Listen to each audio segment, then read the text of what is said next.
If you have completed any Logix projects, you already know that code can often get very difficult to reuse, manage, or share. The Redprint is a code management tool designed to specifically address these issues. There are two things to note before we get started with the Redprint's overview. One, this is a tool created by Ukilop, a member of the Neos community. If there are any issues or feature requests related to the Redprint in any way, shape, or form, please do not bug the skinny yellow guy or the other Neos team members to fix it. Bug this big red guy, you know, the guy who actually made the tool. And two, use of the Redprint assumes that you are experienced enough to be comfortable with NeosVr's complete toolset, up to and including Logix. If you wish to obtain a copy of the Redprints, you can do a search for the directory world and save Ukilop's public folder into your inventory that way. Alright, let's waste no time and get right into it. The most basic workflow of the Redprint has you placing any nodes that you create onto this chart. So we'll do something simple. I'll name this chart Hardcore Math Computations, and pretend real hard that this is our completed project and it's actually legitimate and professional and stuff. With our award-winning masterpiece in place, we do not pack Logix using the secondary action button when using the Redprint. The Redprint actually has its own packing functions, so instead we need to drag and drop the desired slot into this field, then select Pack To. If a project was packed using Redprints, things can also be unpacked in this way. I also want to mention that if you happen to be working on a more complex project, you'll probably be using more than one Redprint. Packing the contents of these Redprints into the same slot will store them appropriately as groups of nodes.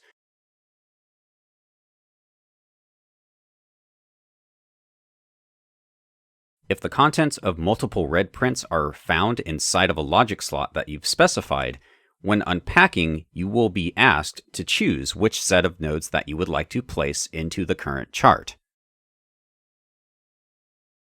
There's one other critical piece of information that you need to know about. Oftentimes, your logic setups may consist of reference cards like this, which might drive the properties of objects in your world. The problem is, if you try to stick the reference card to the Redprint, it won't work because this interface wire is preventing that from happening. To fix this, you'll need a Destroy Interfaces panel, which is separate from the Redprint, but nonetheless a handy companion tool.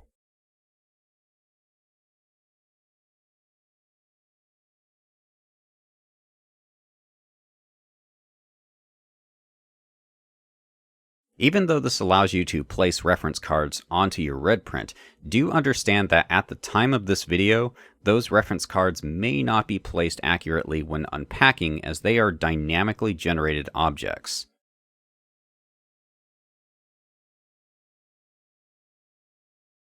Alright, so that covers the need-to-know stuff. Let's briefly go over some of the less obvious convenience features that you'll likely want to know about. The Redprint comes with a selector tool, which will let you perform a number of actions to a group of nodes, including the addition of comments, moving, duplicating, and deletion. Comments are especially handy as you can give them a title and a description. Just know that you need to click the T symbol in order to manipulate them. Also, know that you can use the same tool to transport the logics that you've selected from one Redprint to another.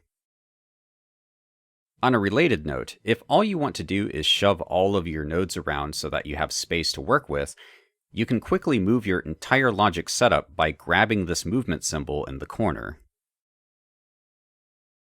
The transform button options can be handy if you want to conveniently add your existing Logix projects for use with Redprints. For example, this is a little one-shot setup that I made which will look through a given object hierarchy and do something if anything is inside of the sphere. Using the transform menu options, I'll first use the target selector by pressing the trigger button on any one of my nodes and then press align.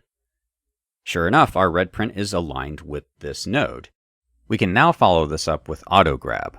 Auto grab takes the selected node, looks at the entire hierarchy that it happens to reside in and will reparent all nodes that it finds onto the Redprint. The last step is to simply press the Align Nodes button to clean up the position and rotation a bit. You can organize it as desired from this point. Finally, before I wrap this up, there are some specialty functions concerning packing that I feel need explained. Redprints actually do quite a lot under the hood, and that can be kind of overkill if all you want to do is reuse small pieces of your code or share it with others. This is why it is important to know about packing to mini prints. This essentially encapsulates your code in a way that makes saving it to your inventory super convenient and highly readable.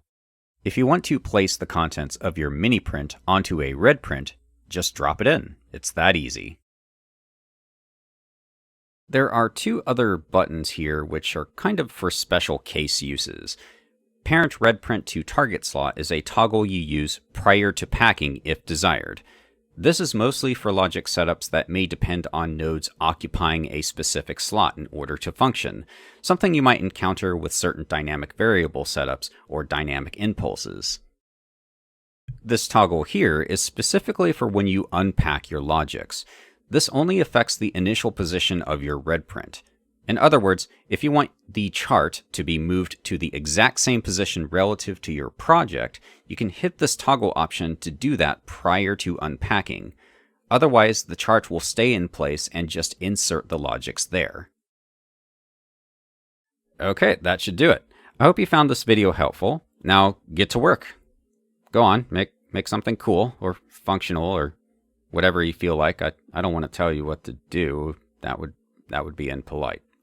Just don't cause any minor inconveniences to others or make the universe implode. That would be, it would make some people somewhat sad. Just don't do that a lot. Just don't do it a lot. It's so easy.